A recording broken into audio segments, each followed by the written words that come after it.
and I don't currently own a printer, so that's something that I'm looking at maybe investing in at one point. But if you're going to start doing like scrapbooking and journaling, I kind of want to do the full thing. Something that I used to love doing that I don't really do anymore is like drawing and colouring, and I don't have any like artistry equipment in any respect, so I thought it would be a good idea to sort of start collecting different bits of artist stuff, so that at one point I pretty much have everything I need if I wanted to do any drawing, if I wanted to do any painting, anything like that. So I thought it would be cool to start the collection by getting some markers.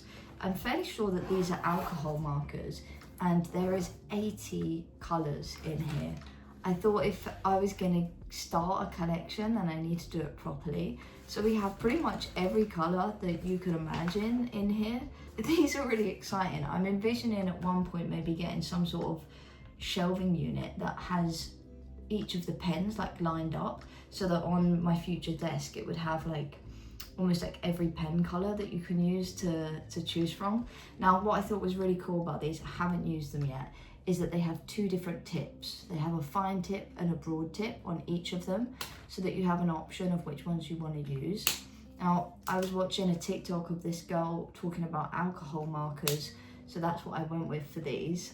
These are all alcohol markers, and I am quite excited to use these for the first time. That being said, out of every creative hobby that I have, drawing is not my strong suit. It's not something that I'm very good at. Still in the process of working out like the storyline for a comic book / sort of animated series that I'd like to make.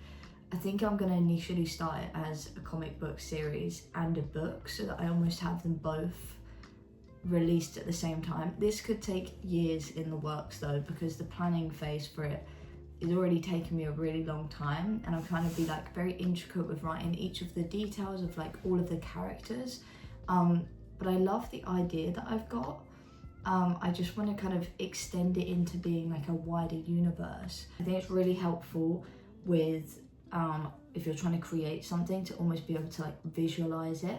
And now we have some pens to maybe start doing some drawing in advance for creating the comic book series. That being said, my most like instrumental tool for creating like anything is music and like audio, because it kind of sets a tone, and when I hear something that's like the perfect thing for what I'm sort of feeling or what I feel like I need in that moment, I feel like I get loads of ideas. As far as the comic book series goes though, I have absolutely nothing that is set in stone, because the story kind of shifts all the time. I'm really looking forward to when I've really like got the groundwork done, because then I can really start creating the actual story. But I think with anything, it takes such a long time, and I don't really believe in rushing it. I think if you rush something, it ruins it. So I have to kind of wait for when I have a walk that's really significant, that I'm kind of picturing what I need to see. Then when I get home, I can kind of write out what I thought of.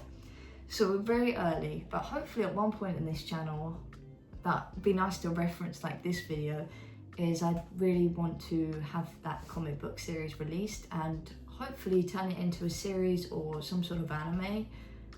That's a pipe dream of mine that I have at the moment. But now we have the start of an artwork collection, and we have some alcohol markers. I'm really excited to use these for the first time. And if it's not for like comic book stuff, it's also just for general drawing and scrapbooking and journaling that I'd like to do throughout 2026. So this is the start of a fun collection. Now on to what we are actually going to be doing today. And it is not Lego, surprisingly, but it's our second Rolife build that we're gonna do. The first one was a little bonsai tree. I'll link the video if I remember, hopefully up here somewhere. And it was like a little Japanese Sakura bonsai tree. I have it in my room. It looks really, really cute and I loved it. So I've gone for a bigger set this time. Now this one's got electronics in, which I thought was kind of cool. I think it's just a light. There is an awesome set that I will get at one point that's essentially like a Japanese background with a train that goes around and it literally moves, which I thought was awesome. And it's in like a retro TV station. That's a must-have, but that one's a bigger set, so I thought we'll work our way up. Now this one is also Japanese style. It's called Sakura Journey. It has some little Sakura bonsais, but it also has the Japanese train. It's almost like a train station. And what I loved about this was it really reminded me of the famous Spirited Away scene where they have No Face and Chihiro on the train. And I thought, how fun would it be to have this and then put one of my No Face figures that are behind here, like in front, and then I can put Chihiro in front as well. That's what I'm envisioning for this. There is 223 pieces in this set. It has LED lights inside it. This is just so you guys can see what the end result is supposed to look like. This is what it is. In the box, we got this electronic piece. We have some green pieces in a bag of their own. We have the instructions, and then we have the wood pieces, which looks like there is a lot here. This is very thick and there's multiple bits in here. We're gonna open this and see what we have. But this is the wooden pieces from the outside. Okay, so inside the bag of the wooden pieces, we have some sandpaper, which is a nice touch. We have some cherry blossom stickers. We have the cherry blossom wood pieces. We have a random sheet, which I'm not sure what this does yet. Maybe something to do with the electronics though. And then we have the tree stalks and this massive piece of wood that has a lot of very small pieces in there. And another one which looks like the train pieces.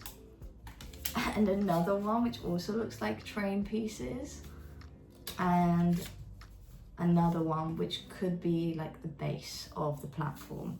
This, I do think, is going to take us a very long time, considering the single Sakura tree took us 2 hours, and there was one sheet and like a couple of extra bits. This is quite a lot. I'm looking forward to seeing what this looks like finished though, and this is one that I think we're going to need a camera above. I'm going to put my hand cam on so that you can watch this. At the end it says display box instructions, and then the first instruction is purchase a suitable display box separately.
Train, and honestly I don't think I've ever been so impressed by a wooden build in my life.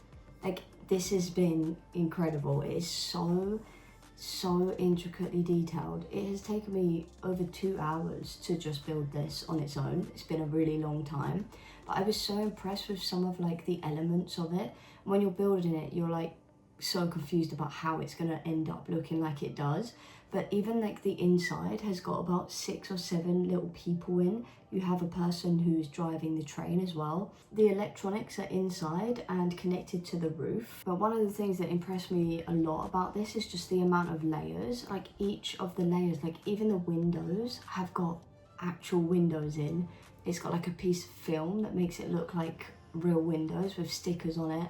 You have stickers of like the Sakura flowers on the train itself.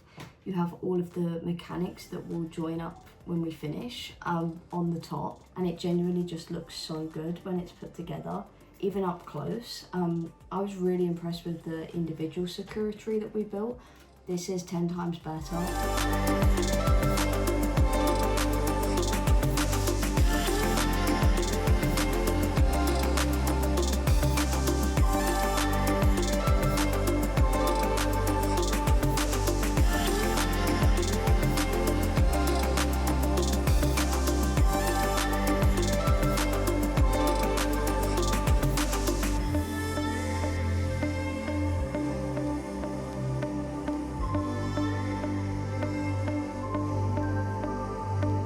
not think that I was going to be able to finish that in one sitting. Before I even start showing you it properly, this is one of the most impressive builds. It's really exceeded my expectations. It's taken me about 3.5 hours to finish it. The longest part of this entire build was the train itself. The build itself was really fun. I didn't get bored the entire time, and all of the parts were really different. My favourite bit of it was for sure the train though, which despite it taking 2 hours, it was always like really unique things that you were doing, and a lot of the time it kind of looked tragic until you get to the last piece and then it all comes together.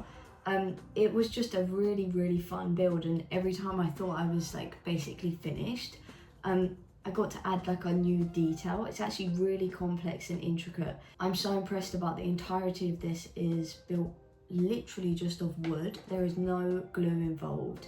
It is just pieces of wood, and the end result is so pretty. Look at this. Look at how much detail is in this. I'm gonna bring it up close and talk you through it. I'm so impressed with this. I genuinely couldn't recommend this anymore. If you're anything like me and you love like Japanese style designs, they have got actually such a lot of different Japanese designs for the Rolife sets. I know that they have a book nook, which I'm 100% gonna get, and the one that I described at the beginning, which was like a retro TV with a moving train on the inside with the Japanese Sakura flowers. Throughout this year, I have a bunch of bigger style Lego sets that we're gonna get through. But I also want to get into more of these because I'm genuinely really impressed with it. I want to show you guys this up close just because of the amount of detail that's in it. Even down to the trees that are all 3D, the top wire above with the birds on top, and then the overall floor, even all of the stickers that you add to look like the Sakura trees are falling. Inside the train itself has got 6 or 7 people inside it, and a film window to make it look like it's like affected by the lighting around you. There's even stickers on the stop sign and the railings that appear. It's just so incredibly detailed, even the fake power bit on the top. And to top all of that off, it also has got power, but it didn't come with a lead. So I can't show you that, I'm afraid, because I don't have the lead, but it is all plugged in. So I just need one of these. In fact, I might be able to find one, to be honest with you. Oh my God, the lights actually work. You can see all of the people inside. This is insane. I genuinely couldn't be any more impressed with this set than I already was. And now it has lighting on the inside that genuinely works, and you can see all of the people. This doesn't do it justice. There you go. You can actually see all of the people on the inside of the train. The missing piece that we didn't know we needed. Dude.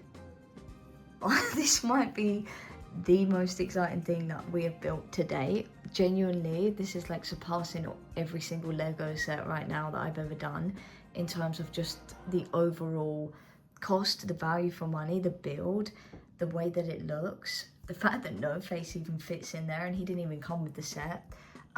I'm just so impressed, and it has lighting that's fully functioning. Just an FYI as well, in every single build I've ever done of Lego or otherwise, I always put the link of what it is that I'm building in the description. So if you are interested, then there's a link there if you do want it. It's not endorsed by anyone, I just add it in case anyone's interested and wants to build something like this themselves. I hope you like this as much as I do, but I will see you guys next Sunday.